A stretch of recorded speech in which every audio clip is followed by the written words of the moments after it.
Sud Radio et nous vous tenons au courant des suites de cette attaque multisite, ces sabotages, incendies volontaires par plusieurs commandos dans 5 sites au moins de la SNCF sur les lignes LGV, bien sûr, les lignes grande vitesse, avec des conséquences assez dramatiques pour ceux qui partaient en vacances, puisque nombre de TGV, essentiellement sur la ligne Paris-Bordeaux, mais pas seulement, sont retardés et peut-être même de plusieurs heures à chaque fois.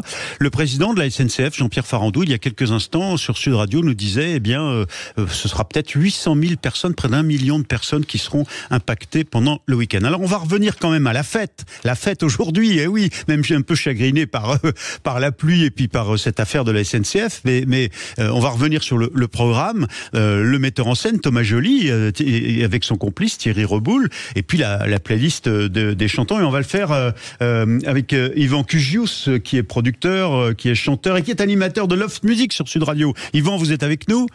Bonjour les copains, bonjour les amis, oui, absolument. Alors on va quand même avec vous sourire peut-être et faire sourire nos oreilles avec les musiciens et les chanteuses, surtout de la playlist retenue par Thomas Joly. Mais si vous permettez, d'abord, je vais me tourner vers Quentin Gérard, parce que on se posait une question. Qui est ce Thomas Joly dont on nous a dit qu'une des filles du rugbyman Herrero était une co-auteuse du scénario de cette cérémonie aujourd'hui, avec Thierry Reboul aussi. Quentin Gérard, un petit focus sur ce garçon Thomas Joly, dont on dit dans la presse, j'ai vu des papiers dithyrambiques dire mais c'est celui qui rêve toujours plus fort, toujours plus haut. C'est un grand metteur en scène de grands événements de ce type. Qui est Quentin Gérard, pardon. Qui est Thomas Joly, Quentin Gérard. C'est d'abord l'homme de cette cérémonie d'ouverture. Ce soir, pas moins de 317 000 spectateurs et plus d'1 milliard de téléspectateurs découvriront son travail. Ce sera le plus grand spectacle du monde, a-t-il expliqué sans fausse modestie il y a quelques jours. Carrément. Et il est né à Rouen en 1982. Thomas Joly grandit dans le chaudron du théâtre. Il entre à l'école supérieure d'art dramatique de Rennes. Donc c'est un Rouennais qui va ensuite à Rennes faire une école d'art dramatique. Tout à fait. Il fonde ensuite, quelques temps après, sa propre troupe avec laquelle il touche à tous les genres, de Marivaux à Guitry et aux auteurs contemporains. Son Henri VI lui vaut notamment son premier Molière de Shakespeare. Le minimalisme, très peu pour lui, nous dit ce matin le Figaro à son sujet. Il lui faut de la musique, des lumières, des faisceaux, des néons, des costumes et des effets spéciaux si surprenants et si proches de l'idée totale du spectacle qu'il se fait. Et selon Vanity Fair, Thomas Joly sait ce que doit être le théâtre à l'heure de Netflix.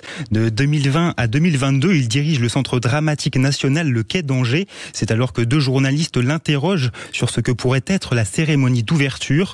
Il évoque alors une arrivée des athlètes en char qui se transformeraient en voitures amphibies et les drapeaux d'épi plantés dans la Tour Eiffel. Rien que ça.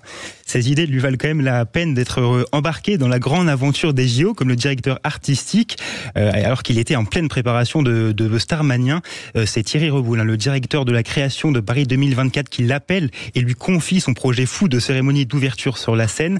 Il y a quelques mois, il s'entoure de 4 auteurs, dont la romancière Leïla Slimani ou l'historien Patrick Boucheron, pour imaginer un grand récit. Patrick Boucheron, un célèbre historien français. Vous pourrez imaginer son grand récit autour de la Seine et sa grande histoire sur pas moins de 6 km au sol, dans l'air et sur l'eau, pendant 3h45. Grand récit dont le suspense est encore grand et qu'on pourra découvrir à 19h30 ce soir. À partir de 19h30, ça devrait durer à peu près 4 heures. Ouais, 3h45 c'est dit. Et Yvan Cugius, tout est résumé dans cette phrase retenue par Quentin Gérard dans ce petit portrait de Thomas Joly.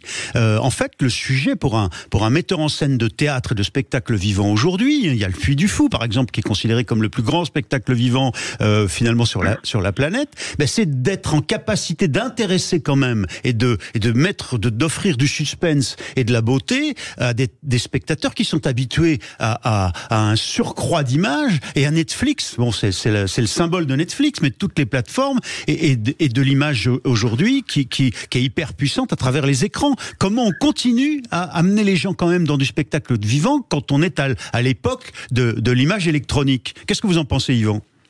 Vous avez raison, c'est une vraie question, c'est une vraie problématique en fait.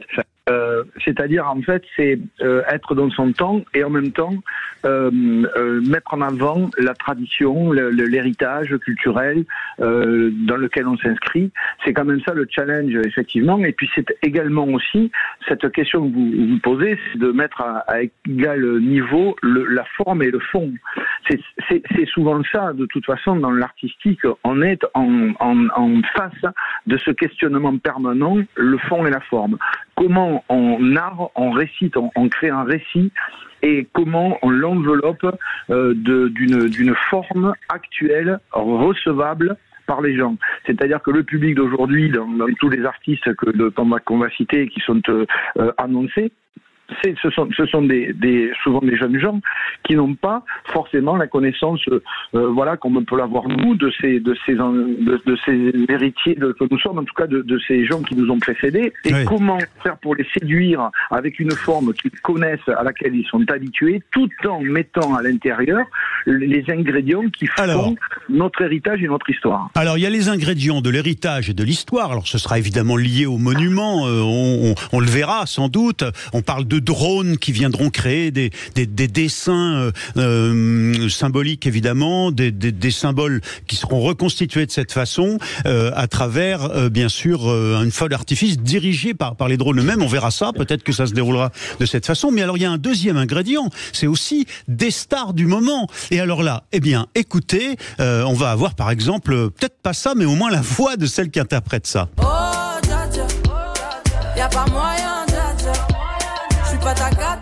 Alors Yvan Cugius, Aya Nakamura, Dja Dja, maintenant ça y est, c'est à peu près connu, y compris de ceux et celles qui sont très attachés à une autre chanson française par exemple. Et pourquoi c'est un phénomène mondial, Aya Nakamura ?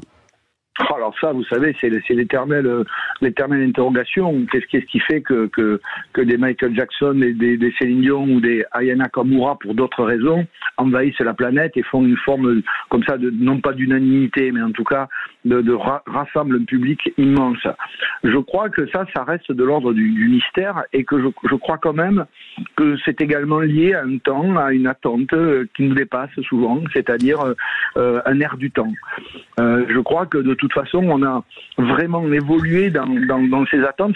Chaque période de nos vies a des codes, a des attentes. Peut-être que quand on découvre Michael Jackson et qu'il arrive avec quelque chose de très organique, de très subtil dans le groove, dans le message qu'il envoie, eh bien le monde est en attente de ce profil-là, et qu'aujourd'hui on est peut-être à quelque chose un peu plus léger, un peu plus, vous voyez, voilà. Bon, alors évidemment il y a la diversité, mais je voudrais un mot encore en conclusion, Yvan Cugius, en vous remerciant encore, le producteur, l'animateur de Love Music sur Sud Radio, un mot sur une autre femme, une éminence aussi mondiale, c'est tout simplement Céline Dion.